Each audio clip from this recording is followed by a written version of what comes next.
The consistent effort of governments in India, the previous NDA government, which my party was leading, the present government headed by the Congress party, repeatedly have made efforts to increase the amount of engagement with Pakistan. But the content of that engagement really depends on the situation which takes place, depending upon the events which do happen in the relationship between the two countries. Now, we certainly do appreciate and realize that we have to keep Pakistan engaged in this whole process. The level of that engagement will depend upon the events that take place within Pakistan today. I must say that there is one course of events which could encourage it. Some people believe that Pakistan, though it may be in a hopeless minority, these people who believe this, but is in hope that there are some positive indications which come. Their media now has become a lot more independent. The judicial institution of the last 2-3 years has become a lot more independent. Hopefully their election process becomes a lot more independent. And then their middle class gets strengthened.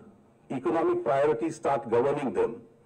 The radicalization in the society reduces. And then, of course, for any country in the world to say there can be a positive engagement will be far easier.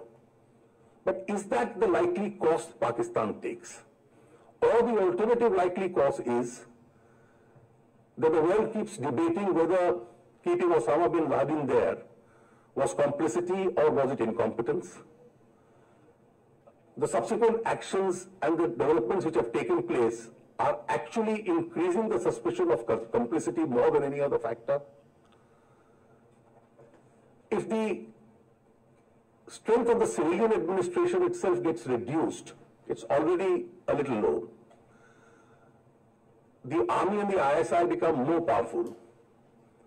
And within that, you find the radicals taking over. And then the worry that the global community has about the control of their strategic assets, which way does it go? And the possibility of it falling into hands which are most undesirable. In such a situation, what would be the fate of such an engagement? Now, this is not a problem which is peculiar to India. We are going to suffer the most because they are immediate neighbors. We can't alter that geography. But the world at large, the United States, will also have to take a call as to what is the level of engagement. There is no substitute for engagement. But the point I wish to emphasize is we are conscious of the reality that the success of that engagement would really depend upon events that take place within Pakistan, which particularly determine the course as to which way Pakistan really moves. And therefore, if it does move in a direction which, as I indicated, which is a more positive direction, the engagement really can produce fruitful results, not so fruitful even otherwise. Nonetheless, the government of India of late has been attempting various methods. We've had, instead of a composite dialogue, we've had a dialogue of various fronts. Our home secretaries meet, our commerce secretaries meet. We are trying to expand the horizons of trade and various other interactions between the people so that we can, in other areas, at least work for normalcy. And see if that kind of an interaction does help us. That's a process which is currently on.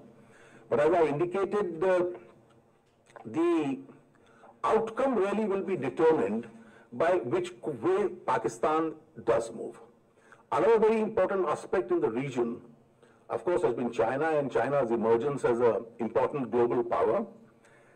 India has had historically issues with China, but keeping those issues apart and having a mechanism in place in order to resolve these issues. Both the successive governments have tried to resolve the issues. Prime Minister Vajpayee went there, Prime Minister Manmohan Singh have increased their engagement with China. We have mechanisms in place to resolve our border issues. Our trade, our commercial interaction with China is hugely increased. And hopefully, the environment which is being created does lead to a better relationship between the two countries as far as we are concerned. One important aspect also has been in the last 2 decades, the government of India's and successive governments, we've also had governments of which the left was a part, has evolved a policy in looking towards our southeastern and east-eastern neighbors. And therefore, the look east policy has been a very important priority as far as our foreign policy domination is concerned. Particularly in the context of even business and economic relationships with these countries, with the WTO dialogue almost at a standstill, our regional alliances in this region have recently come up and have acquired an important relevance as far as our commercial dealings with this part of Asia is concerned. The last subject in my opening comment which I want to touch, of course, is one of the very important aspects of this relationship, and I consciously kept it as the last subject for no other reason. I wanted to dwell with it, is this last decade and a half of the Indo-US relationship.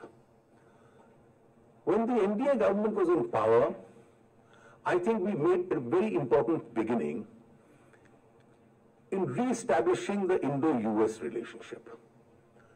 And the last decade with both successive governments, I think has been a great build-up of this relationship which has taken place.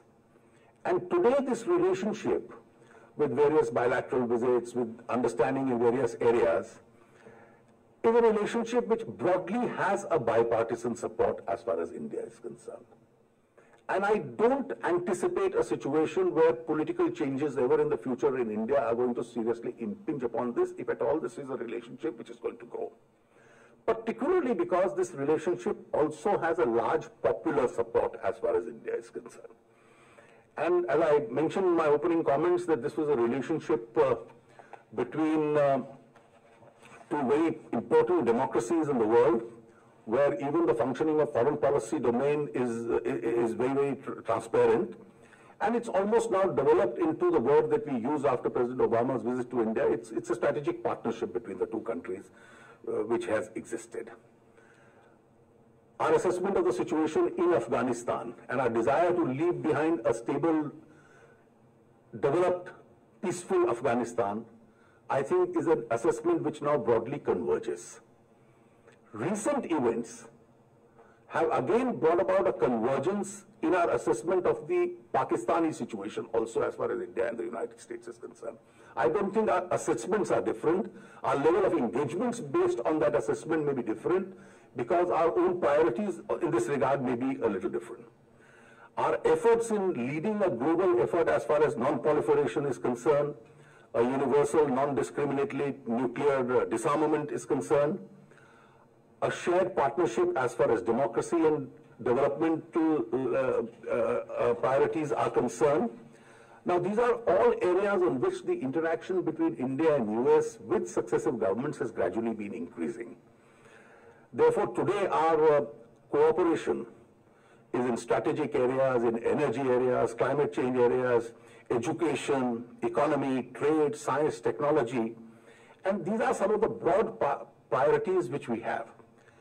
There will also be, and two large countries of this kind in some assessments will always have different assessments on various issues. There can be trade talks, climate change talks where our national priorities and national interests may dictate otherwise.